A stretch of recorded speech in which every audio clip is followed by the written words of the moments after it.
With the way 2025 has been, you never know when another major prospect call-up is right around the corner. With Chase Burns and Hagen Smith knocking on the door, I got you covered with those names and a few injured players you need to stash on your teams on today's action-packed episode of Locked On Fantasy Baseball.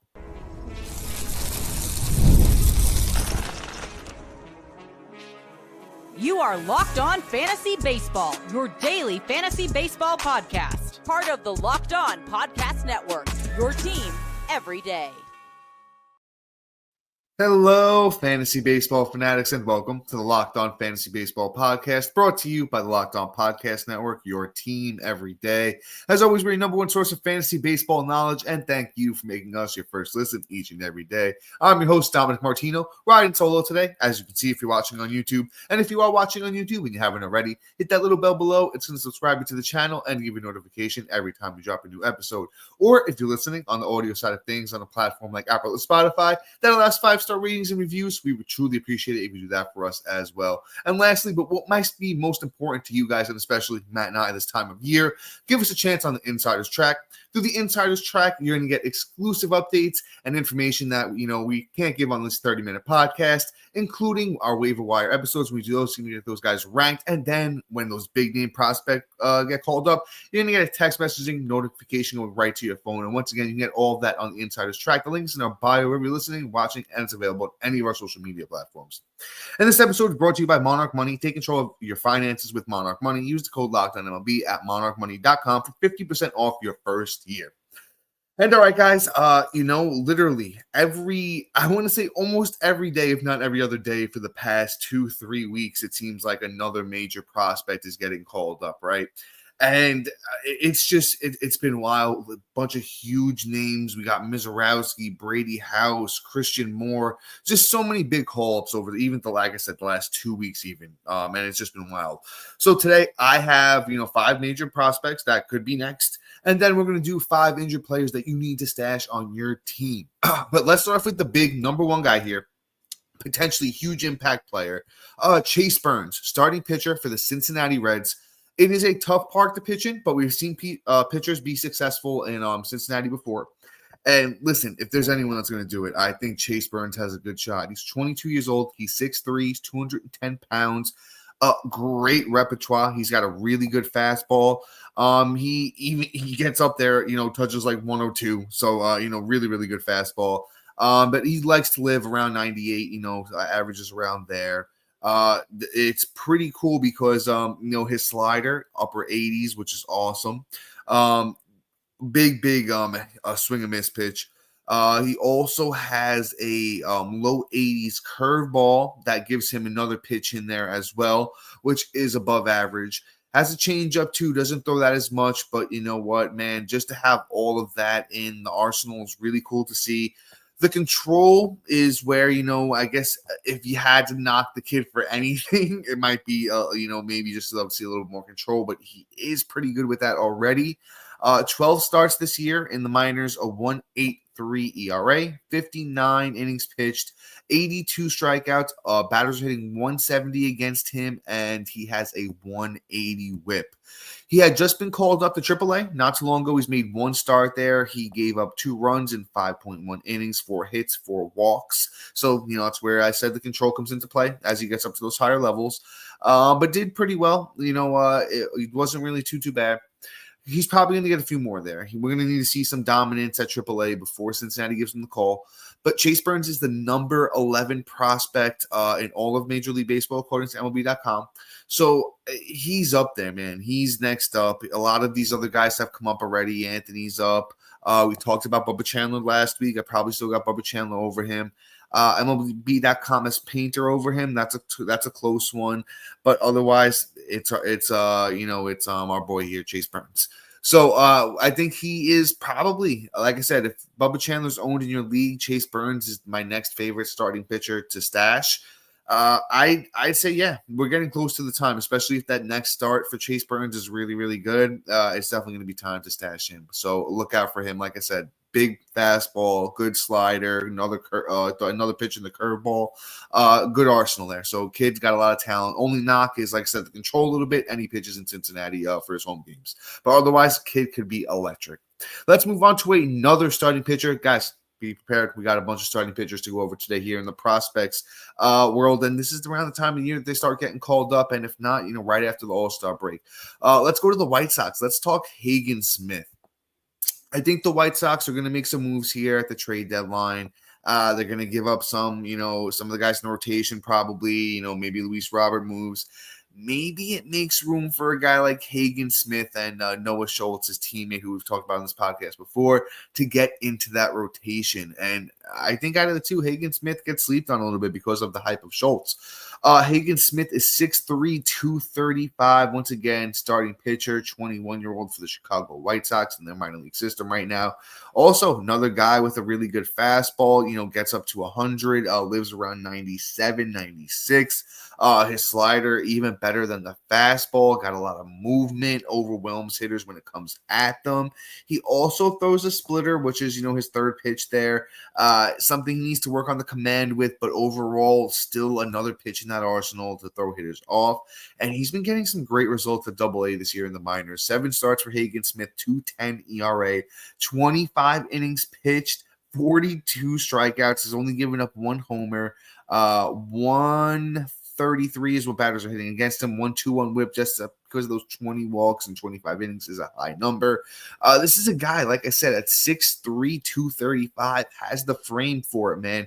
If he just works on that control and can figure it out, the White Sox got a weapon here. The White Sox do have a couple kids in the minors, like I said, in Schultz and Hagen Smith that could make a difference. Might have to go out there, get a couple more bats. Kyle Teal is up. So this White Sox team, they got to rebuild. There's really not a choice at this point in time for them. So I wish them luck over there, but hopefully we get to see Hagen Smith in the second half here. I think he could make a difference. Once again, if you play in those deeper leagues, if you have a minor league system, Hagen Smith isn't owned. You go out there, look to grab him.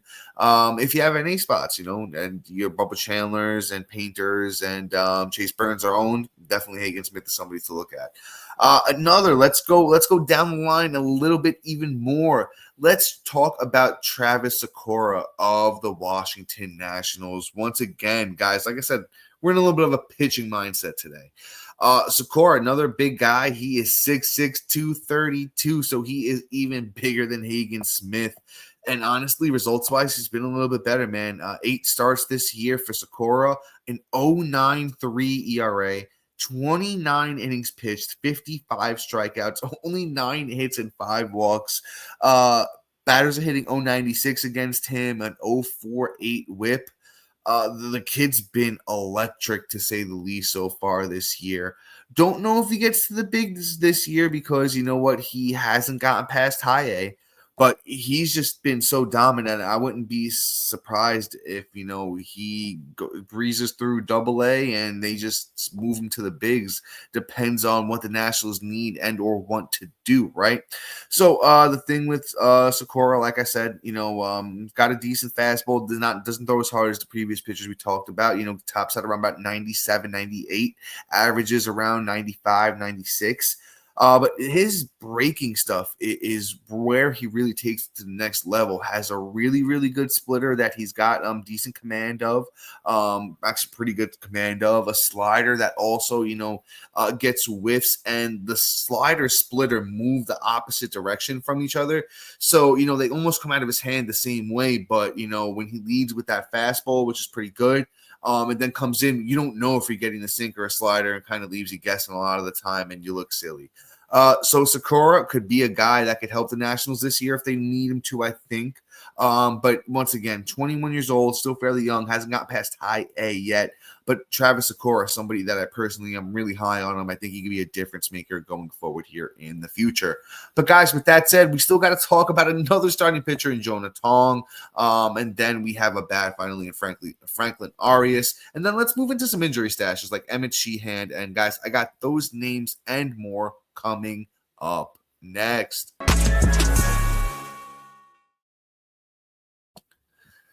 And all right, guys, ever check your bank account and wonder where did all my money go? Between dining out, online shopping, and entertainment, it's easy to lose track. That's where Monarch Money comes in, your personal CFO. Giving you full visibility and control over your finances, Monarch Money isn't just a budgeting app, it's a complete financial command center.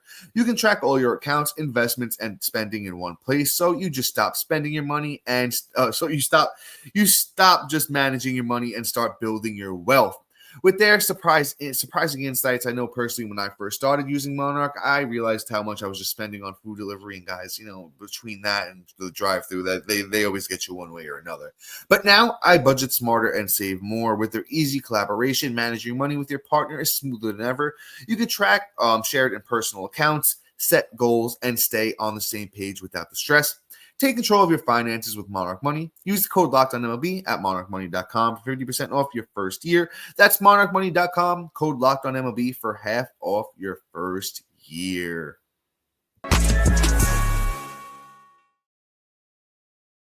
And all right, guys, real quick, once again, before we move on, I just want to mention, if you need that little extra edge that's going to put you over the top in your fantasy baseball league, or if you just really love fantasy baseball and what Matt and I do here, give us a chance on the Insider's Track.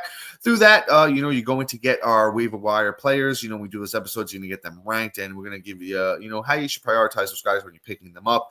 And then personally, what I think is the best feature of this is you're going to get those instant call-up notification when guys like Chase Burns, Hagen Smith, and all these other great players that we talk about on all these other great prospects we talk about on a week-to-week basis. When they get called up, you're going to know before anybody because you're going to get a text messaging alert going right to your phone, offering so much more than we can in these 30-minute episodes. So check us out on the Insider's Track. The link is in the bio wherever you're listening, watching, and it's available on any of our social media platforms. And all right, guys, let's keep it moving here. We just keep moving down the ranks. And by the way, I don't know if I mentioned it, Travis Accor, once again, starting pitcher of the Washington Nationals. He is the 58th prospect in all baseball. So we move down the ranks here. We go a little bit lower on that list, and we talk about the 96th overall prospect in all baseball. Another starting pitcher, and this is Jonah Tong of the New York Mets. And just another guy who's been equally as good this year, a guy who's changed a little bit of his mechanics coming into 2025. And boy, oh boy, has it worked for him. Tong, 12 starts this year, and this is in Double-A, so this boy is doing it on a pretty big stage right now. 12 starts once again for Tong, a 1.97 ERA, 59 innings pitched, 96 strikeouts. Batters are hitting 141 against him, and his whip is an 0.98. With giving 29 walks and 29 hits respectively over that time. Jonah Tong's been really good. The Mets themselves, they got Montas and Minaya coming back, but you know what? Those guys are just still one pitch away from an injury. I mean, I don't see a reason if Tong could keep dominating. They move him up to AAA, maybe they give him a couple of starts there, see how he fares. I don't see why he potentially couldn't get a look at some point this season. But once again, for you guys that play in those dynasty leagues, he might not even be owned. I'll tell you this personal story, guys. Quick sidebar. I picked up Jonah Tong in a dynasty league this year, right early in the season. He wasn't even owned because he didn't have a lot of prospect pedigree. He had talent, but he was somebody who more developed this offseason and this actual minor league season as it's been going on. So as we look at the Mets rotation, it's 32-year-old Paul Blackburn. Clay Holmes has actually been pretty good this year. Canning's been all right. Peterson's been pretty solid as well. As I mentioned, they got Montas, but they did talk about Montas maybe coming out of the pen when he returns, and then Sean Manaea as well. Sean Manaea actually is pretty solid when he's healthy, so we'll see how that goes, right? But there could, like I said, could potentially be a spot for a kid like Tong, who also has pretty good stuff. Worked on that fastball, gets up there, hits like 97, 98, averages about 94-ish. But here's another guy with the breaking stuff that's really good. He's got a really big curveball, got a lot of drop on that thing. Also comes in there with the slider. That's pretty good. And then he has a Vulcan grip changeup, man. Just really going all over the place here with the repertoire. Another guy that the control just might need a little bit of sharpening here, as he progresses through his development. Once again, Jonah Tong, New York Mets starting pitching prospect, as we're talking about here. Could be interesting. Like I said, not somebody I'm guaranteeing can make a spot on the roster, but definitely a big name to know in case he does. So you're not afraid to pick him up, because this kid could come up and just be instantly impactful for fantasy baseball purposes. Let's move on to our last prospect before we get into injury stashes, and let's talk about Franklin Arias. And if I told you that the Boston Red Sox had another major prospect down there that's just crushing it, would you be surprised? I'm sure you wouldn't be, because I'm not. And it is Franklin Arias. He plays middle infield, a little bit of second, a little bit of short. Not a big dude at 5'11", 170, but you know what? He can kind of get it all done, a little bit more known for his speed than his power, but does got a little bit of pop in that bat too. Let's talk about what he's doing this year down in the minors. It's 55 games, a 326 batting average for Arias, 31 runs, 15 doubles, triple, 3 homers, 34 RBIs. He's got 17 walks to 25 strikeouts and 9 steals. So like I said, a little bit more of a speed demon on the base paths. A kid who's just hit for average throughout his whole minor league career. And he, like I said, could potentially be a big guy in steals. Could give you runs depending on where he hits in the lineup. I'm not banking on him being a monster power guy. If he gets you over 10, that'd be pretty cool. Because like I said, he's not really a big guy. Hey, listen, he might do the Jose Altuve thing later on in his career, but I don't expect it from him straight off the bat. So if he does happen to get the call, this Red Sox team, they're making room over there. It's interesting with the Rafael Devers trade. We didn't really even get to talk about that on this podcast because, we do fantasy baseball here and we don't really cover all that kind of stuff. But, Devers trade's a big thing, kind of talk about it a little bit now because it comes with the territory of this Red Sox team, opens things up. We got Abraham Toro over there who's been okay. We got David Hamilton, who's more of a platoon kind of guy, an off the bench kind of dude. Rafael has been good. Campbell's been DHing a little bit, but there's a world where, hey, another injury happens to, God forbid, one of these young players, and then it just It can call for the situation where you need a kid like Arias who's going to get on base no matter what, I believe, because he can hit for average. Like I said, he's got a pretty good, decent eye, knows how to take a walk. So I wouldn't be afraid to pick this kid up, Franklin Arias, if he does get the call. More of a batting average and steal specialist than anything else, though. I'm excited. I'm excited to get into these injury stashes, dude. And I think I have a pretty good one to start off, these names with, and it's Emmett Sheehan of, what other team? Listen, the Red Sox got the prospects, the Dodgers got the pitching, and Emmett Sheehan is no exception. Kid's been, pretty good, throughout his career. Hasn't really done a lot in the bigs. He actually, wow. This is developing news because I did not even see this before I started recording here.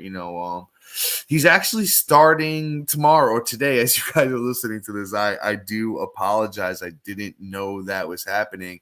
It's going to be against the Padres. So let's say this. Throw him on your watch list. I don't know if we're even in same day ads where you can pick him up and start him the same day as you're listening to this as it comes out early in the morning. Sheehan's 9% owned. I want to monitor this because, he was doing pretty good from what I remember down in the minors. Yeah, he was doing okay. It was a 3.97 ERA and 0.97 WHIP. You like that? 21 strikeouts to 1 walk in 11 innings. You love to see that too. I don't know how big his workload is going to be, right? Just because he only threw 63 pitches in his last outing, went 3.1 innings. When Glass now, Snell, Gonsolin, and Sasaki come back, Sheehan might get the boot.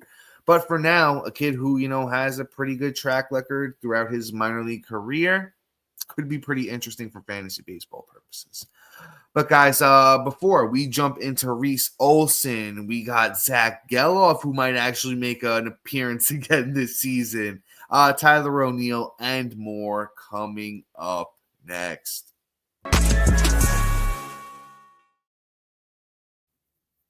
And guys, I need to talk to you about my friends over at Trade Coffee. Let's be real. Coffee isn't just a drink. It's a ritual, a lifestyle, the thing that gets you from half asleep to fully functioning, right? Come on, we all know how that goes. And if it's essential, why settle for anything less than amazing, right? That's where Trade Coffee comes in. Trade is the #1 coffee destination in the U.S., delivering fresh, incredible coffee from over 50 of the country's top roasters. Whether you're a cold brew fan or a pour over purist, they've got a roast you'll love. The coffee was fresh, smelled amazing, and honestly, it ruined grocery store coffee for me in the best way. I love that their prices are comparable to grocery store brands, but the flavor is on a whole different level. So come on, guys. Sometimes we got to ball on a budget. In today's day and age with everything being so expensive, we got to cut corners. So you know what you need to do right now? Trade is exclusively offering our customers 50% off your 1-month trial at drinktrade.com/lockedonmlb. That's TARDE.com/lockedonmlb for 50% off your 1-month trial. And once again, you're going to do that at drinktrade.com/MLB. And all right, guys, as we bring this thing home, I got a couple more names for you. And as we go from Emmett Sheehan, who, if I didn't mention it, is only 9% owned on Yahoo, we move on to somebody who's a little bit more highly owned, more for our shallow league players. We're going to talk about Reese Olson of those Detroit Tigers, starting pitcher, right? I love Reese Olson, recommended him. I had him ranked, honestly, like my top 65 starting pitchers coming into the year. Thought he could do some big things. And honestly, he's been pretty solid. 9 starts, 4 wins, 2.96 ERA, a 1.17 WHIP, 48 innings pitched, 51 strikeouts. I mean, listen, when you get to study under Tarek Skubal and Jack Flaherty, it's going to help you out. But the kid did make some changes in his arsenal. Just some mechanical things, and it really has taken him to the next level this year. He's been dealing with a inflammation issue on his ring finger. He's going to get a rehab start this Saturday. If it goes well for Reese Olson, honestly, might only take 1 start. I think at max 2. He hasn't been out that long. His last start was actually on May 17th. So he's actually been out about a month now. It's a little bit longer than I thought. Two sounds a bit more right, honestly. I think it might be 2 tune-ups for Reese Olson, 60% owned on Yahoo, but high priority ad for me right now, to be honest. He's a big stash. If he's out there in any of your leagues, you definitely need to consider adding him just because of the upside, how good he's been this year. He's getting over that K per 9, under 3 ERA. If that, control just comes together, man, that Reese Olson could do some big things. I don't think he ever becomes like a top 20 starting pitcher, but definitely top 40 upside for sure with Reese Olson. Like I said, just one of my favorite starting pitchers to stash at the moment. I have him stashed, I think, in honestly almost every league I'm in. There might be 1 or 2 where I don't have him stashed, but pretty much almost everyone that I do have him stashed in. Very excited about it. Detroit's been a great team this year, a great park to pitch in, great mentors. Stuff is really good. What is there not to like about Reese Olson? As I say, I love Reese Olson. I don't love this next guy as much. Once again, probably more for you deeper league players. Grayson Rodriguez, 37% owned on Yahoo, starting pitcher, Baltimore Orioles, in case you're not familiar with them. He looks to be, returning to the mound this week as we speak. Elbow issues are looking like they're behind him. It's the lat injury that has had him backed up. He had the setback all the way back in like the middle of April, man. And he could be back after the All-Star break. I'll say this. If Grayson comes back, there's a chance he could be really good. He's had his ups and downs so far through his big league career, but there's a reason that he was the #1 pitching prospect. I believe it was like 2 or 3 years ago. So the kid has upside. Baltimore themselves, haven't really played up to their potential this year. So as much as I like Grayson Rodriguez and I want to believe in the prospect pedigree, it is super tough for me to just, go all in and say, I'm all for it. I love him. I think if the situation's right, if you somehow have been lucky enough to avoid the injury bug and you got maybe one guy on your IL, you got 4 IL spots, and you're just looking for something to do with it in a deeper league, and Grayson's out there, I like it because you know what? You're not really having to invest much into it. It's a free ad. You add him right onto your IL. You don't have to really drop anybody. That works out, and that's great. Any other kind of situation, you got 3 out of 4 of your IL spots, filled, and, it's a tough league, and, in case somebody gets hurt, you want to have one open. I might not add Grayson there, but in the right circumstances, you want to play to the upside in deep leagues where you just, come on, man, I need something that could give me that push in the playoffs. It could be Grayson, because like I said, he could be really good. He's shown it before in the bigs.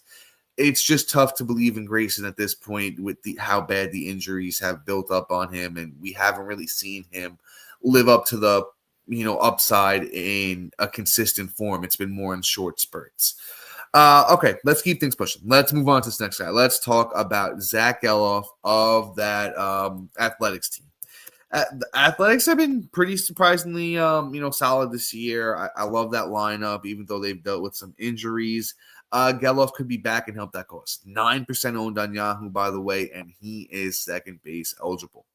He's going to get back in a minor league rehab assignment on Tuesday. He was close last month. He had that stress reaction in his ribs that shut him down. But you know what? It looks like he's gearing back up, getting ready to go. Gelof, I believe, almost went 2020 last year, but the batting average was really bad.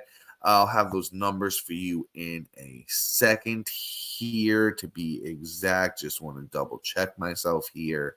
Last year, Gelof, he hit 211, but he did have 17 homers and 25 steals. I think he's somewhere in the middle of that. And then what he did in the 68 games in 2023, we had 14 homers and 14 steals at 267, and that was over 69 games. I think Gelof could be a 230-ish hitter, 240, 20 homers, 25 to 30 steals, and could have good runs and RBIs in this Athletics lineup. That really depends on where he hits and how productive Gelof can actually be.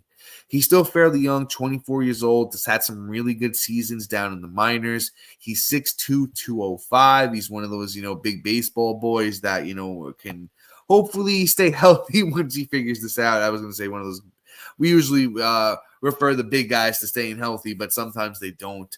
But I would think of Gelof almost as like a Jazz Chisholm light in terms of skill, where he can give you a semi, mediocre batting average, but he's got pop, he's got speed, could give you runs and RBIs. And listen, for a guy who's 9% owned, I really like it. I really like being able to pick up a second baseman who could go on a 2020 pace, go heading into the second half on my team, especially in those deep leagues, especially in those middle infielder kind of leagues.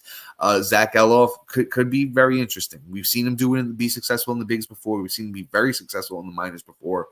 No reason not to go out there and stash this kid, especially if you're hurting at second base. I know there's been some prospect call-ups of recent, but still are deeper league players. A guy who's 9% owned, he might be out there in your leagues. Once again, Zach Gelof of the Athletics got that second base eligibility. You got to love it. Let's move into our last guy of the episode here. Let's talk about Tyler O'Neill of those Baltimore Orioles. Listen, we know the gig here. If you've been around before, you get it. You know where I'm going with this one. O'Neill's got power. He can drive in runs when he's healthy. He's one of the premier power hitters in baseball, high exit velocities, all that stuff. Just has been banged up for a while now, right? He's back on the rehab assignment. He's been playing since the weekend. Got an injection in that AC joint that's been bothering him. The Orioles themselves are talking the end of June. So we're not far away from that now. We're talking maybe a week or two if things go right. 36% owned on Yahoo for O'Neill. If you need power, you need outfield help, he could be useful. Might be out there in some five-man outfielder leagues, could add him there. Like I said, especially just for a guy who we know we've seen him before. O'Neill's been around for a while. Yeah, of course, he always gets hurt, but when he's out on that field, man, he's going to hit tanks. He's going to drive and runs. He even steals some bags every now and then, too. Guy that could go on a 30-plus home run type of pace, 10 steal kind of pace. not 90 RBIs. Nah, that's too much. That's too much. This Orioles team hasn't been that good. I want to say 80, 75, 80 RBI kind of pace for O'Neill. Think that kind of player on your team. If he gives you anything over a 230 batting average, that's going to be more than you're expecting. But I would expect him to do about that, right? Gave you those projections there. I like Tyler O'Neill. Him and Geloff, it's a little bit tough. I think since Geloff is potentially further away, I might go O'Neill. But if you need the second base help, you switch back, you go Geloff. But guys, that's going to be all for today. Please be sure to like, subscribe, comment, rate, and review, and shout out to our everydayers and new listeners for making Locked On Fantasy Baseball your first listen each and every day. And guys, we truly appreciate you. It means a lot to us, being able to do this every day. So we love all of our fans. So once again, our everydayers and new listeners, much appreciated. But guys, until next time, see ya.